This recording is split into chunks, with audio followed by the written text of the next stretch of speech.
Alhamdulillah. Assalamualaikum warahmatullahi wabarakatuh. Pagi ini kita akan review alpukat Mickey yang kita tanam di 600 DPL. Kemudian kita dapat alpukat lokal dari Cilacap, kiriman dari Mas Nanang. Kita kemarin dapat Brekele sama Beauty, cuman Brekele sama Beauty udah kita review di beberapa video sebelumnya. Nah, hari ini kebetulan kita ada dua alpukat ini matang. Kemarin udah kita coba, ternyata belum begitu matang. Nah, kita sekarang akan review apa yang kalian ketahui tentang Mickey. Daging kuning, ya. Terus Bulat, terus glowing. dagingnya Kalau dagingnya seperti ini kuningnya. Kalau DPL Depok mah enggak, Seperti apa kalau di DPL rendah? lebih kuning. kuning. Oke. Sebelumnya kita jelaskan Mickey yang seperti apa sih Mickey? Mickey itu pertama Mickey yang dipetik tua kuning emas kalau bahasa saya. Jadi kuning madu. Nah, ketika dibelah dan bijinya diambil, itu diselimuti kuning madu. Berminyaknya. Itu ciri khas alpukat Mickey yang saya sudah makan alpukat Mickey itu hampir berapa ya? Hampir 50 kilo. Karena saya berapa kali order dan itu alpukat Cipedak semua. Jadi ciri khasnya itu. Ketika dia dipetik tua, itu si biji itu diselimuti oleh warna kuning madu dan itu berminyak banget, menggugah selera sekali. Nah, kedua, ketika dimakan itu sensasinya berbeda. Rasa pulen dan enak, manis gurihnya itu ada sesuatu yang belum pernah saya icip sebelumnya. Nah, itu akhirnya berkesan sehingga masyarakat di kita sangat mengenal Mickey karena Mickey lah yang mempopulerkan rasa-rasa alpukat premium. Nah, mentega. Mickey yang dari DPL 600. Silakan.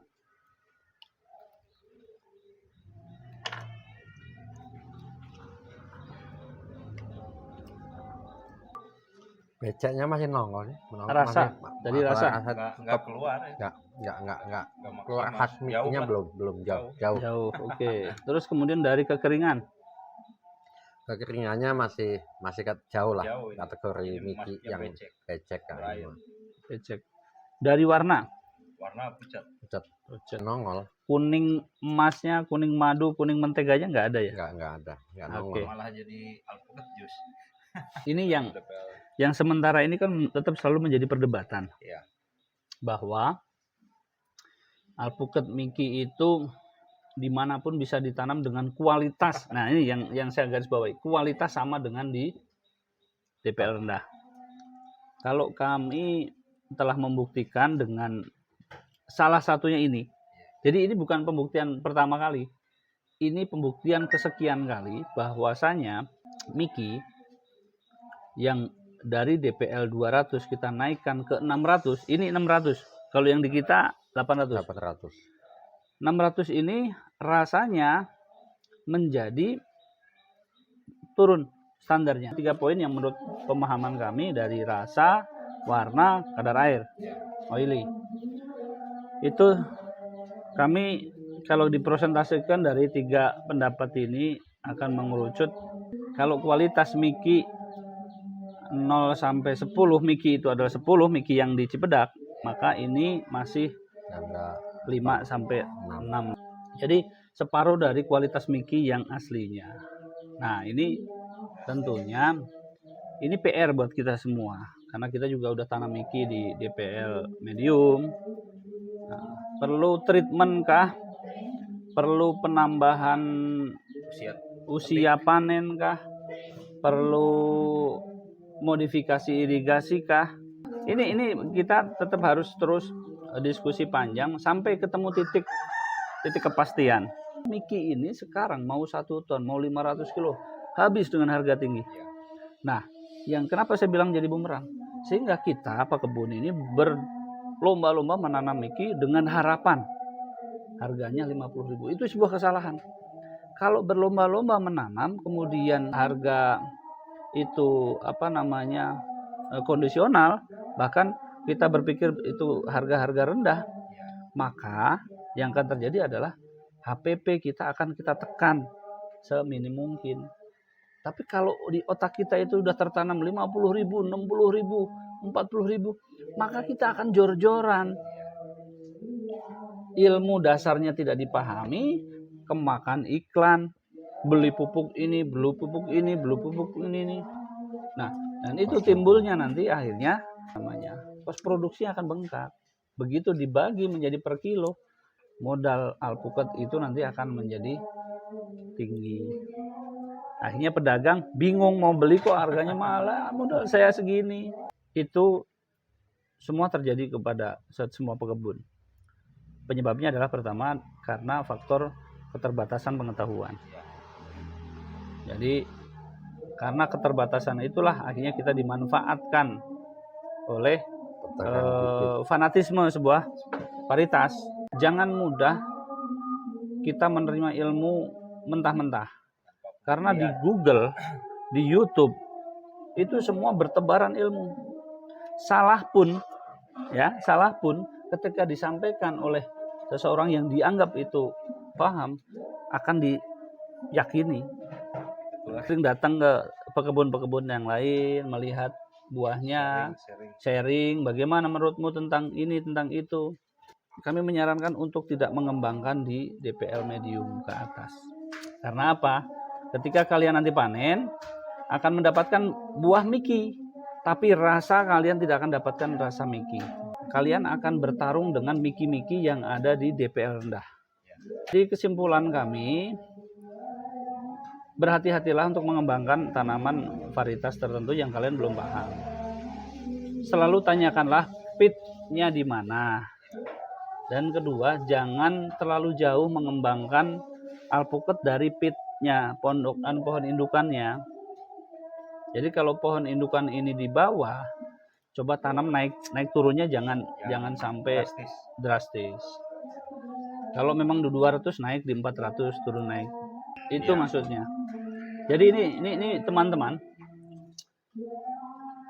alpukat itu masih ribuan varietas yang ada di luaran yang belum terekspos, dan nanti akan mengganti varietas-varietas yang lama menjadi varietas yang lebih baik.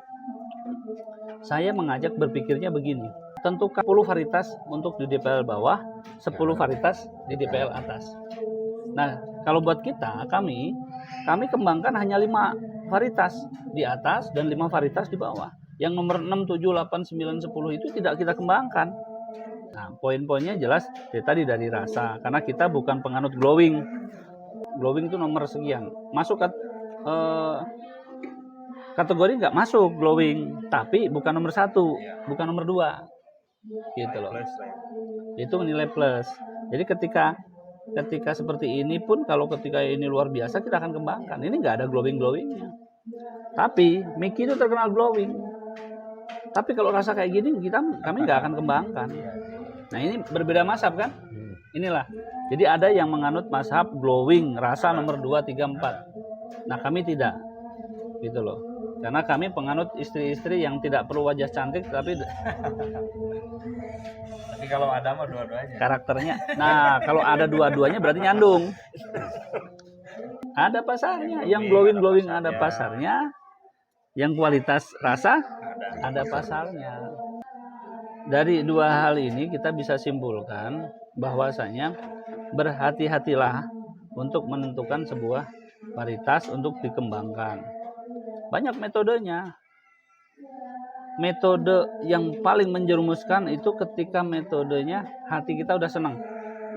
Karena kita tidak akan objektif. Kalau senang sama cewek, tapi nggak peduli tentang dia tuh akhlaknya baik apa tidak, dia tuh materi apa tidak, bisa masak apa enggak, ngomong sopan apa enggak, itu akan dilupakan karena sudah senang.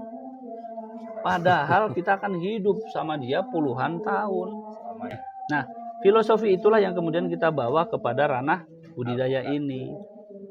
Karena kita akan hidup dengannya puluhan tahun. Gitu loh. Ada pesan Mas Habib? Minta jodoh atau apa? Pesan saya cuman itu masalah ini seputar alpukat saja lah ya. Oh, gitu. Miki terkenal. Kalau kita mau ngembangkan Miki, ya kita sediakan DPL yang sesuai gitu aja kan. Sesuai agroklimatnya. Jangan dicoba-coba yang seahli apapun nggak akan bisa mengalahkan yang namanya Kodrat habitat. alam. Nah, itu. Jadi kalau kita Setuju. ngembangkan Miki, ya di DPL sesuai Miki. Miki. Kalau kita mau mengembangkan A, B, ya dilihat sesuai DPL-nya aja. DPL. Jangan main coba-coba. Sip, demikian tadi bincang-bincang pagi kita. Hari ini hari Jumat dan ini kita sedang libur. Mudah-mudahan ini menjadi manfaat buat kita semua. Salam dari petani miliarder. Kalian harus menjadi petani miliarder masa depan. Assalamualaikum warahmatullahi wabarakatuh.